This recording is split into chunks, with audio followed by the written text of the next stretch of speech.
اپنے ہاتھ سے کماتا ہے، جو محنت اور مشقت سے کماتا ہے، عزیز طلبہ، یہ یونیورسل ٹروتھ ہے کہ محنت کے اندر ہی عظمت ہے، اور محنت کی عظمت کا اندازہ اس بات سے بھی لگایا جاتا ہے کہ ایک مرتبہ ایک شخص نبی پاک علیہ الصلوۃ والسلام کی بارگاہ میں حاضر ہوا اور کہا کہ اس سے کچھ عطا فرمائیں۔ نبی پاک علیہ الصلوۃ والسلام نے پوچھا تو نبی پاک علیہ الصلوۃ والسلام نے دریافت کیا، پوچھا تمہارے پاس کچھ ہے؟ اس نے عرض کیا ایک کمبل ہے۔ حضور علیہ الصلوۃ والسلام نے فرمایا کمبل کو بیچ کر تم ایک رسی خریدو اور ایک کلہاڑی خریدو اور یہ لے کر آؤ۔ رسی اور کلہاڑی لے کر جب وہ شخص واپس آیا تو نبی پاک علیہ الصلوۃ والسلام نے فرمایا جاؤ جنگل سے لکڑیاں کاٹو، اسے اس رسی میں باندھو اور جا کر بازار میں بیچ دو، پھر کچھ دنوں کے بعد میرے پاس آنا۔ کچھ دنوں کے بعد وہ شخص دوبارہ حاضر خدمت ہوا اور کہنے لگا حضور علیہ الصلوۃ والسلام آپ نے مجھے بہت اچھا راستہ دکھایا، بھیک مانگنے کی بجائے اب میرے پاس اپنی محنت کے سبب بہت سے روپے جمع ہو گئے ہیں۔ سچ ہے محنت میں عظمت ہے، یونیورسل ٹروتھ ہے، محنت میں برکت ہے۔ غریبوں کو محنت کی رغبت دلائی کہ بازو سے اپنے کرو تم کمائی، خیر تاک لو اس سے اپنی پرائی، نہ کرنی پڑے تم کو در در گدائی۔ تو عزیز طلبہ، نبی پاک علیہ الصلوۃ والسلام نے اپنی مبارک زندگی کا ایک ایک لمحہ کوشش اور محنت کا آئینہ دار بنایا ہے۔ آپ صلی اللہ علیہ وسلم نے فرمایا تھا کہ دنیا میں کوئی نبی اتنا نہیں ستایا گیا جتنا مجھے ستایا گیا۔ حضور علیہ الصلوۃ والسلام اپنے پیٹ پر پتھر باندھتے رہتے، کھردرے بچھونے پر سوتے رہے۔ شادی کے وقت جناب فاطمہ سلام اللہ علیہا کو جو سامان ملا وہ ایک مشکیزہ، آٹا پیسنے کے لیے ایک چکی اور پانی سٹور کرنے کے لیے ایک گھڑا تھا، تاکہ سرور کائنات صلی اللہ علیہ وسلم کی بیٹی اپنے ہاتھ سے آٹا پیسے، پانی لائے اور روٹی پکائے۔ محنت کا یہ وہ عظیم درس ہے جس کی عملی تصویر نبی پاک علیہ الصلوۃ والسلام نے پیش فرما دی۔ تو یہی آپ کی صاحبزادی حضرت فاطمہ الزہرا رضی اللہ تعالی عنہا کی آپ نے تربیت ایسی کی کہ آپ محنت اور مشقت کے ساتھ اپنے شب و روز بسر کیا کرتے تھے۔ آپ جب رات کو اپنے رب کی بارگاہ میں عبادت کے لیے، نماز کے لیے آپ کھڑی ہوتی تو روایات میں آتا ہے آپ کا ایک سجدہ ابھی پورا نہیں ہوتا تھا کہ اذان فجر ہو جاتی تھی، اور آپ نماز سے فارغ ہو کر اپنے خدا کی بارگاہ میں ہاتھ بلند کر کے یہ کہا کرتی تھی کہ یا الہی کوئی رات اتنی لمبی تو بنا کہ تیری یہ بندی فاطمہ دل کھول کے تیری عبادت کر لے، ابھی میرا ایک سجدہ ختم نہیں ہوتا تمہاری رات ختم ہو جاتی ہے۔ تو عزیز طلبہ، نبی پاک کی اپنی زندگی محنت و مشقت سے اور آپ کی اولاد کی زندگی، آپ کے صحابہ کی زندگی بھی محنت و مشقت سے مزین ہے۔ تو عزیز طلبہ، اگر ہم تاریخ عالم پر نظر دوڑاتے ہیں، آپ کو ہر مقام پر عظمت مشقت میں گھری نظر آئے گی۔ حضرت ابراہیم علیہ السلام کی حیات اقدس کو دیکھیے کہ ان کو کس طرح آگ میں ڈالا گیا۔ حضرت زکریا علیہ السلام کو دیکھیے کہ انہیں آرے سے چیرا گیا۔ حضرت یونس علیہ السلام کی زندگی کو دیکھیے کہ آپ کو مچھلی کے پیٹ میں اترنا پڑا۔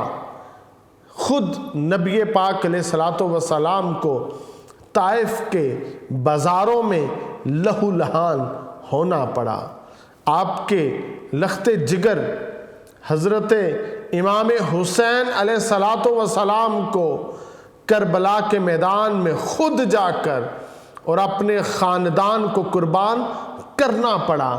ان واقعات پر غور کریں تو پتہ چلتا ہے عظمت کیسے مصائب و آلام میں سے اپنا راستہ بناتی ہے۔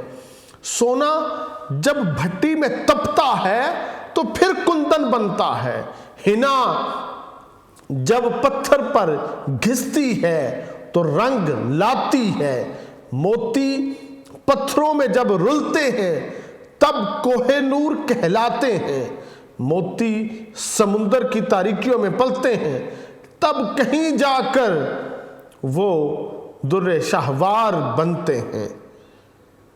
طمع دولت کی نہ بے تاب و تاب رکھ اس زمانے سے، طمع دولت کی نہ بے تاب و تاب رکھ اس زمانے سے، محوس تا نہ جھونکے آگ میں زر نہیں ہوتا۔ یعنی بغیر محنت اور مشقت زمانے سے کسی عظمت کی توقع نہ کر، جب تک کیمیا گر تانبے کو آگ میں نہ ڈالے وہ سونا نہیں بن سکتا۔ روپے پیسے کی ریل پیل نے ہم سے محنت کی عادت چھین لی ہے، لوگوں میں تن آسانی پیدا کر دی ہے، لوگوں میں ایک عیاشی آ گئی ہے۔ باپ نے، دادا نے جو دولت، جو سرمایہ اور جو نام اپنی دن رات کی محنت سے کمایا تھا، اولاد محنت کی روش پر چل کر اس میں اضافہ نہیں کرتی، بلکہ عیش و عشرت کو شعار بنا کر اسے ضائع کرتی چلی جاتی ہے۔ وہ ہاتھ سے کام کرنا اپنے لیے عار سمجھتی ہے۔ ان کے گھروں میں، ان کے کارخانوں میں نوکروں کی کثرت ہوتی ہے اور انہوں نے یہ سمجھ لیا ہے کہ محنت کرنے والا طبقہ ایک الگ طبقہ ہے۔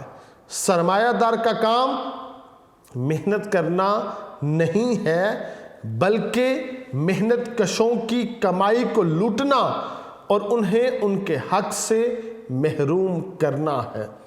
مزدوروں اور محنت کشوں کے طفیل سرمایہ داروں کی زندگی میں عیاشی آتی ہے، جبکہ وہ خود فاقوں کے ساتھ سوتے ہیں اور آہوں کے ساتھ بیدار ہوتے ہیں۔ عزیز طلبہ، زندگی کا جو نصب العین ہے وہ آج بدل چکا ہے۔ ہمیں اس میں اگر اسوہ دیکھنا ہے تو ہمیں نبی پاک علیہ السلام کی زندگی کو مطالعہ کرنا پڑے گا، اس کے مطابق چلنا پڑے گا۔ نبی پاک علیہ السلام نے اپنا ہر کام اپنے ہاتھوں سے کیا ہے۔ آپ نے کسی کو بھی نہ اپنا ہاتھ بنایا، نہ اس کے سہارے پہ اپنے زندگی کو بسر کیا۔ آپ خود پانی بھر کے لاتے تھے، آپ خود جھاڑو بھی دیتے تھے، آپ خود آٹا بھی گوندتے تھے، آپ خود اپنے کپڑے بھی دھوتے تھے، آپ خود پیوند بھی لگاتے تھے، آپ اپنے کام خود ہی کیا کرتے تھے، آج جو مغرب والے ہیں، جو بظاہر تو ہمارے دوست نہیں ہیں مگر انہوں نے نبی پاک علیہ الصلوۃ والسلام کے اسوہ کو عملاً اپنایا ہوا ہے، وہ اپنے سارے کام اپنے ہاتھوں سے کرتے ہیں اور اس میں وہ آر نہیں سمجھتے۔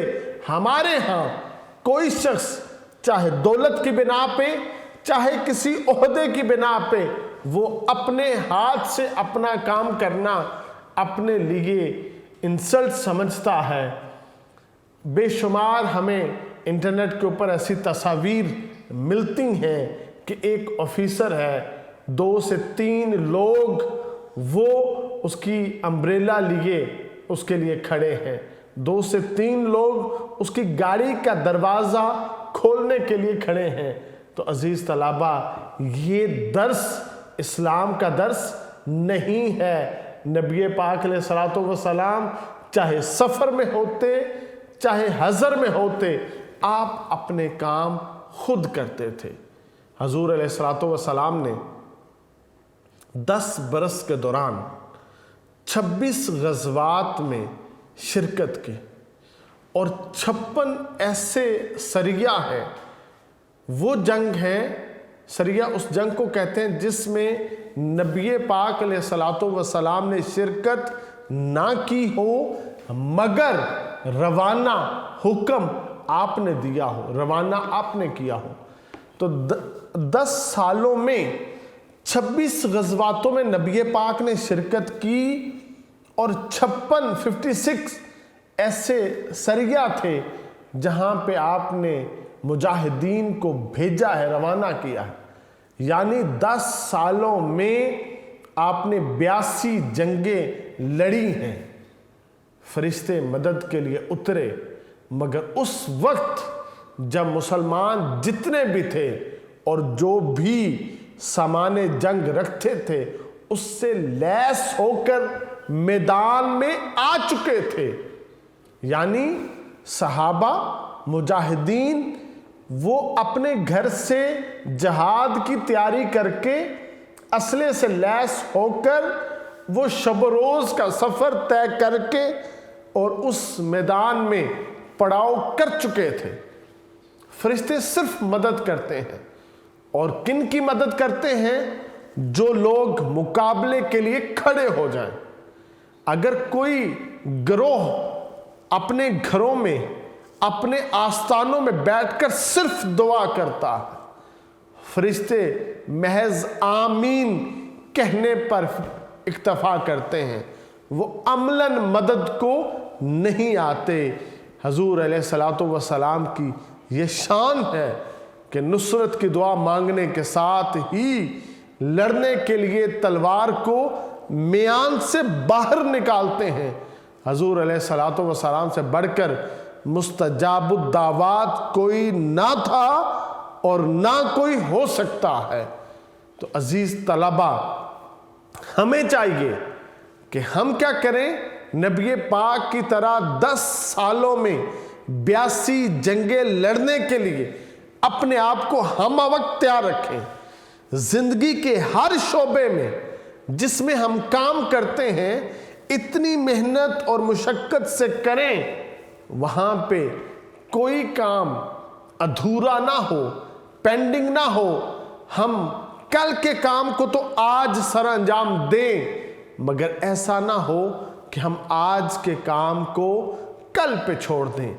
توکل کا یہ مطلب ہے کہ خنجر تیز رکھ اپنا، توکل کا یہ مطلب ہے کہ خنجر تیز رکھ اپنا، نتیجہ اس کی تیزی کا مقدر کے حوالے کر، اب جو ہوگا پھر وہاں پہ وہ دیکھا جائے گا۔ تو عزیز طلبہ،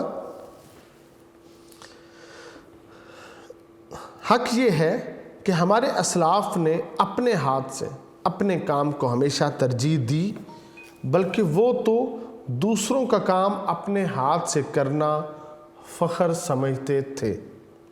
الغرض یہ زندگی محنت، خلوص اور دیدہ ریزی سے عبارت ہے۔ اس دنیا میں کامیابی اس کے قدم چومتی ہے جو مسلسل محنت کرتا ہے۔ جب انسان اپنے دل میں سچا ارادہ کر لے، مسلسل محنت کرے، تو اللہ تعالیٰ کی رحمت بھی اس میں شامل حال ہو جاتی ہے، اور پھر انسان کی تدبیر اللہ کی تقدیر بن جاتی ہے۔ تدبیر کیا ہے؟ تدبیر کیا ہے؟ آپ کی جانب سے حکم کار۔ تقدیر کیا ہے؟ آپ کا منشا کہیں جسے۔ تو عزیز طلبہ، خدا نے آج تک اس قوم کی حالت نہیں بدلی، نہ ہو جس کو خیال آپ اپنی حالت کے بدلنے کا۔ تو عزیز طلبہ، یہ دنیا دارالعمل ہے، محنت کرنے کی، کام کرنے کی جگہ ہے۔ جو یہاں پہ محنت کرے گا وہ کامیابیاں سمیٹے گا۔ تاریخ اس بات پر دلالت ہے، ہم اگر تاریخ پہ نظر ڈالتے ہیں تو وہاں پہ آپ کو عظمت کا مقام سب سے بلند و بالا نظر آئے گا۔ ہم دیکھتے ہیں اسکندر اعظم کو، آدھی سے زیادہ دنیا کا فاتح، کیا گھر میں بیٹھ کے وہ فاتح بنا؟ نہیں، اس کی ساری زندگی مسلسل جد و جہد اور کوشش سے عبارت تھی، جس کی وجہ سے وہ آدھی دنیا کا حاکم بنا تھا۔ ہم سقراط کی زندگی دیکھتے ہیں، ہم بقراط کی زندگی دیکھتے ہیں، ہم افلاطون کی زندگی دیکھتے ہیں، ان سب نے محنت و مشقت کو اپنایا۔ حضرت لقمان علیہ السلام کو دیکھ لیں، حضرت یوسف علیہ السلام کی زندگی دیکھیں، حضرت موسیٰ کلیم اللہ کی زندگی دیکھ لیں، حضرت عیسیٰ روح اللہ کی زندگی دیکھتے ہیں، خود نبی پاک علیہ السلام کی زندگی، آپ فاتح مکہ ہیں۔ کیا ایسے ہی آپ کو یہ فتوحات نصیب ہو گئیں؟ نہیں، مسلسل جد و جہد، مسلسل کوشش کے سبب یہ عزتیں آپ کے حصے میں آتی ہیں۔ ہم دیکھتے ہیں کہ حضرت عمر فاروق رضی اللہ تعالیٰ عنہ نے چند سال کی خلافت میں اسلام کو عرب کی حدود سے باہر نکال دیا تھا، اسلام کو اس محنت و مشقت کے ساتھ پھیلایا تھا۔ تو کیا ہے، جو محنت کرتا ہے وہ اس کا ثمر پاتا ہے۔ فاتح خیبر حضرت علی شیر خدا کی زندگی دیکھ لیں، حضرت سیف اللہ آپ کی زندگی کو دیکھ لیں، حضرت امام حسین رضی اللہ تعالیٰ عنہ کی زندگی دیکھ لیں۔ ان سب نے نبی کے اسوے پہ چل کے محنت اور مشقت کو اپنا شعار بنایا، جس جانب گے فتوحات کے پرچم لہراتے چلے گئے۔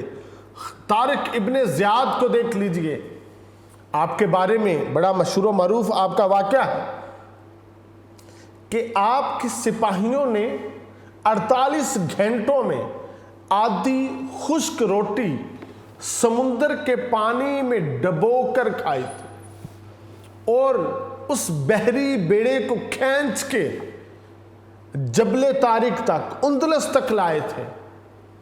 اور جب وہاں پہ لنگر انداز ہوتے ہیں تو طارق ابن زیاد سب سے پہلے اس بحری بیڑے کو آگ لگاتا اور انہیں یہ ترغیب دلاتا ہے کہ میں جانتا ہوں کہ تم بھوکے ہو، مجھے پتا ہے تم تھکے ہوئے ہو، تم نیند کے مارے ہوئے ہو، تمہارے بازو شل ہو چکے ہیں، اس بحری بیڑے کو کھینچ کھینچ کے یہاں تک لانے میں تمہارے سامنے دشمن تازہ دم ہے۔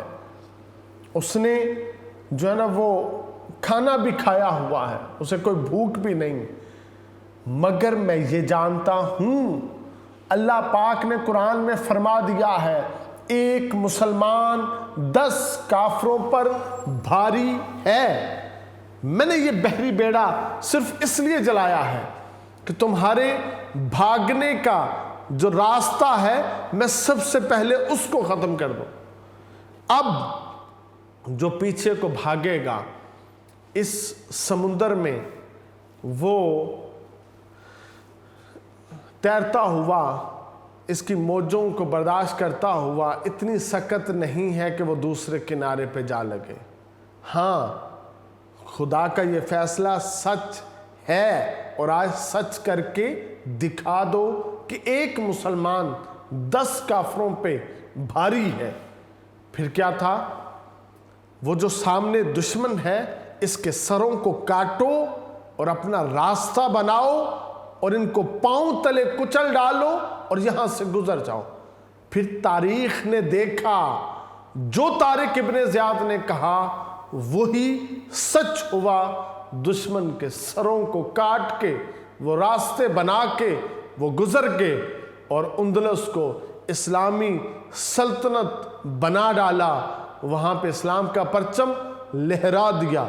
تو عزیز طلبہ، ہم نے اندلس کو محنت سے، مشقت سے حاصل کیا تھا۔ ایسے ہی ہمارے پاس تاریخ میں اور بہت ساری مثالیں ہیں۔ طارق ابن زیاد کے بعد ہمارے پاس محمد ابن قاسم کی مثال ہے۔ محمد ابن قاسم 17 سال کا بچہ، آپ اپنی محنت اور مشقت کی وجہ سے اتنی عمر میں سپہ سالار کا عہدہ حاصل کر جاتے ہیں۔ صرف عہدہ حاصل نہیں کرتے، آپ ایک لشکر بناتے ہیں خود، اور اس لشکر کو عرب سے چلا کے آپ سندھ تک لاتے ہیں، اور پھر باب الاسلام سندھ کو بناتے ہیں، یہاں پہ اسلامی پرچم کو لہرا دیتے ہیں۔ یہ آپ کی محنت اور مشقت کی زندگی کے سبب اتنی سی زندگی میں اتنا بڑا فاتح وہ دنیا نے کم ہی دیکھا ہے۔ ہمیں محمود غزنوی کی زندگی ایک خوبصورت مثال ملتی ہے کہ آپ نے سومناتھ کے مندر کو فتح کرنے کے لیے پے در پے آپ نے حملے کیے۔ شکست کھانے کے باوجود سلطان محمود غزنوی نے اس شکست پہ سمجھوتا نہیں کیا تھا، بلکہ یہ آپ کا جوش اور ولولہ آپ کو دوبارہ میدان میں لاتا تھا، آپ کو نئی امید دلاتا تھا، کیونکہ مسلمان صرف فاتح بننے کے لیے پیدا ہوا۔ یہ تو صرف وہ کام کرتا ہے جس کے کرنے کا حکم اس کے خدا نے اس کو دیا ہو۔ آخر کار سلطان محمود غزنوی نے 17ویں حملے میں سومناتھ کے مندر کو فتح کر لیا۔ وہ جو سومناتھ کے مندر میں جو اس کے پجاری تھے، وہ اب سلطان محمود غزنوی سے کہتے ہیں ہمارا سارا خزانہ، جو کچھ ہیرے جواہرات سونا چاندی تم سب کچھ لے جاؤ، صرف سومناتھ کے مندر کو گراؤ مت، بتوں کو توڑو مت۔ تو سلطان محمود غزنوی نے کہا تھا، تاریخ آج ان لفظوں کو سنہری حروف سے لکھتی ہے کہ میں تاریخ میں بت فروش کہلانا پسند نہیں کرتا، میں اپنے لیے بت شکن کا لفظ پسند کرتا ہوں۔ ہمیں ایسے ہی شہاب الدین غوری کی زندگی ملتی ہے، ہمیں توسی عمر خیام کی زندگی ہمیں ملتی ہے، ہمیں حافظ شیرازی سعدی کی زندگی ملتی ہے، ہمیں اور بہت سارے دوسری فیلڈز کے اندر ہمیں مارکونی کی زندگی ملتی ہے، ابراہیم لنکن کی زندگی ملتی ہے، ہمیں اکبر اعظم کی زندگی ملتی ہے، امیر تیمور کی زندگی ہمیں ٹھیک ہے، وہاں سے یہی سبق ملتا ہے۔ ٹیپو سلطان آج بھی ہمارے جو آئیڈیل ہیں، یہ فاتح ہیں۔ ہمیں علامہ اقبال رحمۃ اللہ علیہ کی زندگی میں یہ ساری چیزیں ملتی ہیں۔ ہمیں سب سے بڑھ کر قائد اعظم رحمۃ اللہ علیہ، آپ کی زندگی محنت اور مشقت سے عبارت نظر آتی ہے۔ یعنی ہم چاہے جابر بن حیان کو دیکھیں، چاہے ابن خلدون کو دیکھیں، چاہے کسی اور کو دیکھیں، ہمیں سب کی زندگیوں میں ایک چیز وہ نظر آتی ہے، وہ ہے محنت۔ گویا جتنے عظیم لوگ ہیں ان کا شیوا محنت ہے۔ یہ سر سید احمد خان، آپ نے بھی اپنی آخری عمر میں خطبات احمدیہ اتنی محنت اور مشقت سے لکھی، رات رات جاگ کے آپ نے ریسرچ کی اور بڑی خوبصورت خطبات احمدیہ 2 جلدوں کے اوپر آپ نے کتاب لکھی، جس میں سینکڑوں موضوعات کا آپ نے احاطہ کیا ہے، اس کے دلائل آپ نے وہاں پہ مرتب کیے ہیں، اور اس محنت اور مشقت کے سبب آپ کے پاؤں میں زخم پیدا ہو گیا، ورم پیدا ہو گیا، اسی زخم کے سبب آپ کی ڈیتھ بھی ہوئی تھی۔ تو عزیز طلبہ، ہمیں نبی پاک علیہ الصلوۃ والسلام کی زندگی سے لے کر تمام انبیاء کی زندگیوں سے لے کر آج تک جنہوں نے اپنی کمالات کے جھنڈے گاڑے ہیں، ان میں ایک چیز کامن نظر آتی ہے، وہ محنت ہے۔ آج بھی جو قومیں محنت کو اپنا شعار بنائیں گی، وہی قومیں کامیابیاں سمیٹیں گی۔ عزیز طلبہ، محنت ایک یونیورسل ٹروتھ ہے، اسی میں عظمت ہے، اسی میں برکت ہے۔ جو محنت کو اپنا شعار بنائے گا وہی کامیابیاں، کامرانیاں سمیٹے گا۔ اللہ رب العزت تمام طلباء کو محنت کرنے کی توفیق عطا فرمائے، آپ کو علم نافع عطا فرمائے۔ والسلام۔